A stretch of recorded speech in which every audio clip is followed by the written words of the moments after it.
बिस्मिल्लाहिर्रहमानिर्रहीम, अस्सलाम वालेकुम, नमस्कार, सत श्री अकाल and good evening. This is Kaiser Bari from बारी लॉ एसोसिएट्स। आज का जो हमारा इमिग्रेशन टॉपिक है जी, जिस पे मैं बात करना चाह रहा हूँ, ये हमारे दोस्त हैं, उन्होंने एक सवाल भेजा था और उस सवाल को मैं थोड़ा सा मुख्तलिफ अंदाज में और उसमें थोड़ी सी तफसील डालते हुए जो है वो आपके साथ शेयर करूँगा।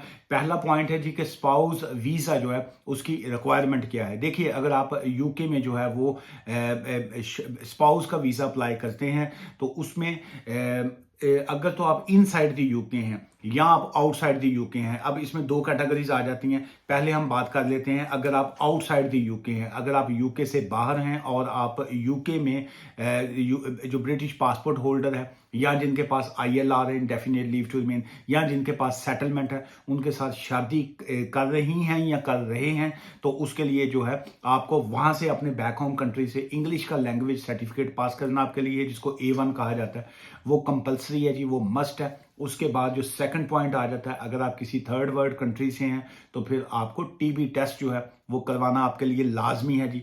अच्छा, और दो चीज़ें वहाँ से आपकी आ गई, और उसके बाद जो यहाँ पे यूके बेस्ड आपके जो स्पॉन्सर हैं या जिनके साथ आप स्पाउस का वीज़ा अप्लाई करने लगे हैं, और उनके पास, जैसे मैंने तीन कैटेगरीज बताई हैं कि तीनों में से एक चीज़ का होना लाजमी है, उनके पास पासपोर्ट, ILR या सेटलमेंट। सेकंड, उनकी जो आज के कानून के मुताबिक, आज की डेट के मुताबिक उनकी इनकम का 18,600 का होना लाजमी है जी। और उसके बाद अप्रैल जब आएगा 2024, तो उस वक्त उनकी इनकम जो है वो 29,000 पाउंड्स का होना लाजमी है जी। ये अगर उनकी इनकम होगी तो फिर आप आउटसाइड दी कंट्री जो है वो एप्लीकेशन फाइल कर सकते हैं और स्पाउस बन के उनके आ सकते हैं। अगर आप फियांसे का वीज़ा अप्लाई करना चाह रहे हैं, मंगेतर का वीज़ा जिसको कहते हैं, उसकी भी रिक्वायरमेंट यही है 18,600 और देन 29,000। ये तो आ गई आपकी one side spouse visa requirement applying from outside the country, जो है यूके से बाहर।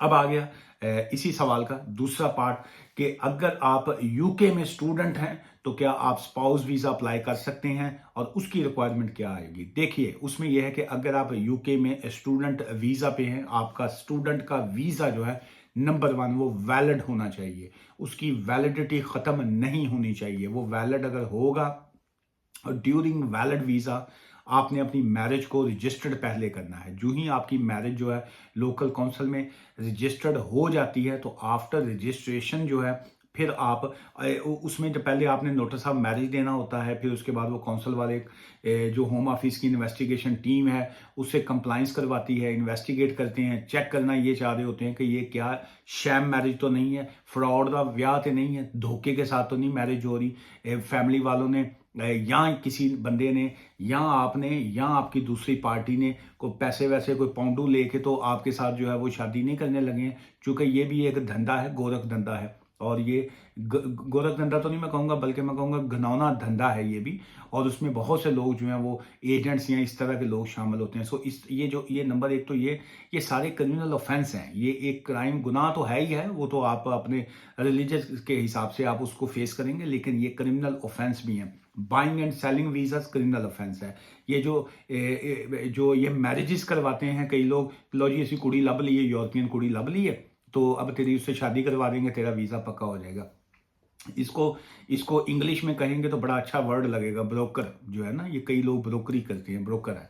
लेकिन अगर हम उसको उर्दू में कहेंगे तो इसको दलाल कहा जाता है। चलिए, दलाली जो है वो भी शायद इतना गंदा वर्ड नहीं लगता, लेकिन मैं अगर पंजाबी में कहूँगा तो शायद वो मेरे मुंह से अच्छा ना लगे। लेकिन ये जो लोग इस तरह के कामों में शामिल होते हैं वो दुरुस्त नहीं है, पैसे वैसे लेके जो कर रहे होते हैं। हाँ, अगर किसी की जेन्युइन अपनी मैरिज है या कोई जेन्युइन मैरिज कर रहे हैं, so they have their legal rights कि अगर किसी के साथ अंडरस्टैंडिंग है तो वो बिल्कुल करें।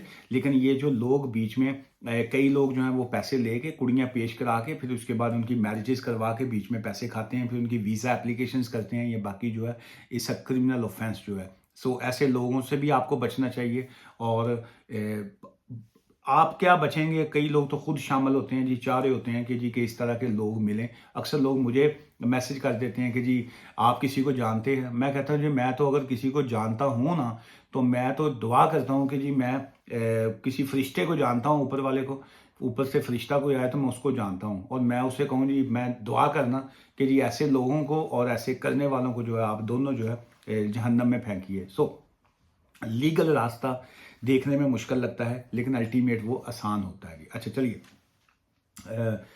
ये पॉइंट आ गया जी कि क्या आप वीज़ा स्विच कर सकते हैं। द आंसर इज बिल्कुल आप कर सकते हैं। जो ही आपने कौंसल में एप्लीकेशन दी, वहाँ से कंप्लायंस टीम, इन्वेस्टिगेशन टीम, उन्होंने आपका केस को प्रूव कर दिया, कह दिया कि नहीं जी आप सच्चे हैं जी, आपकी मैरिज जेन्युइन है, सारा कुछ ठीक हो गया।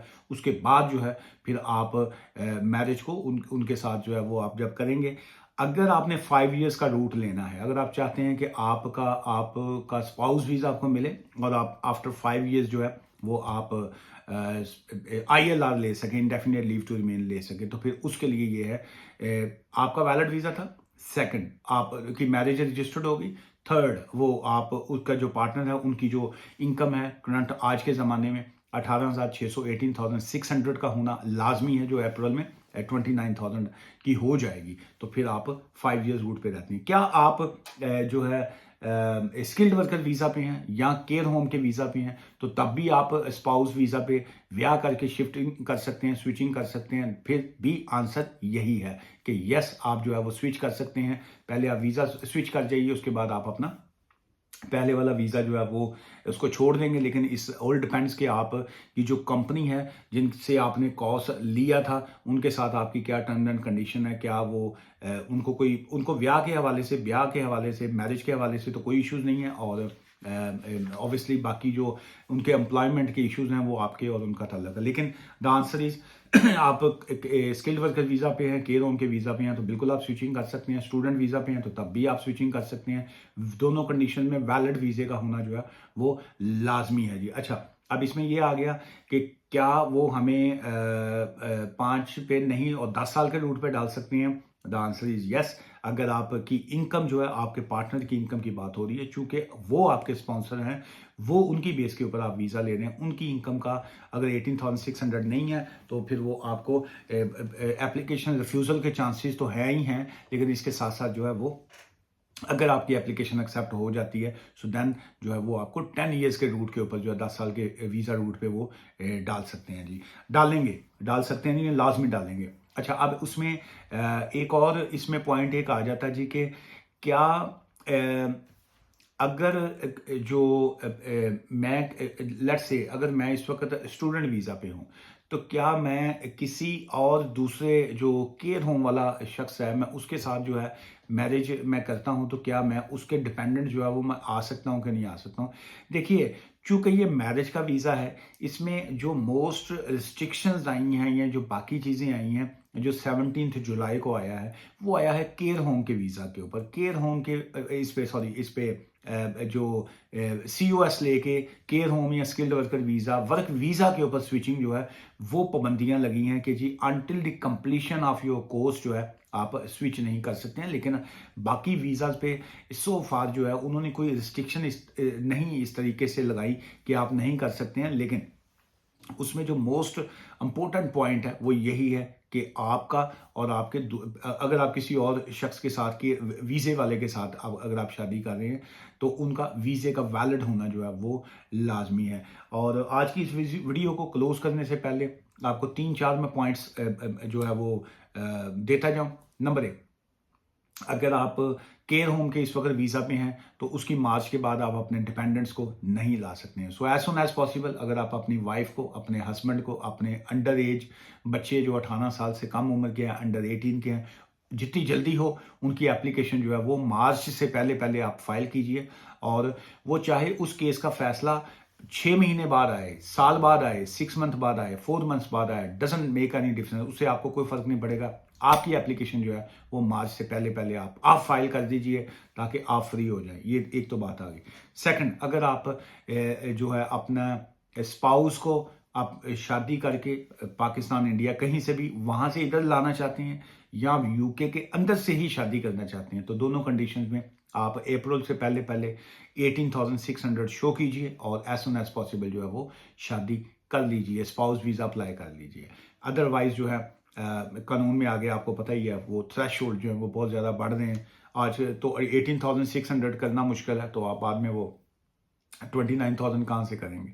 अच्छा, फिर एक और इसमें जो अपडेट है मैं हर वीडियो में देता रहता हूँ, उसमें यह है स्किल्ड वर्कर वीज़ा के ऊपर कोई पाबंदी नहीं है जिसमें आप अपनी वाइफ को लाएं, अपने अपने बंदे को लाएं, खसम जिसको कहते हैं उनको लाएं, और बच्चों को लाएं, उस पर कोई पाबंदी नहीं है। लेकिन उसके लिए जो है अप्रैल के बाद जो थ्रेश होल्ड है वो 38,700 का हो जाएगा। अभी फ़िलहाल जो है वो अराउंड 26,200 है, लेकिन वो उसके ऊपर पाबंदी नहीं है। सिर्फ जो केयर होम के वीज़ाज़ हैं वहाँ पे आपके ऊपर जो है वो पाबंदी है कि आप मार्च के बाद अपने डिपेंडेंट्स को नहीं ला सकते। ये जो 3 अपडेट्स हैं ये काफ़ी अरसे से चल रही हैं। इसको मैं कोशिश करता होता हूँ कि हर वीडियो में इसकी मैं अपडेट दे दूँ। मुझसे मिलना चाहें, अपॉइंटमेंट बना के कंसल्टेशन फ़ीस पे करके आप जो है वो मुझसे मिल सकते हैं। दुआ में याद रखिएगा। ठीक है, बाय फॉर नाउ।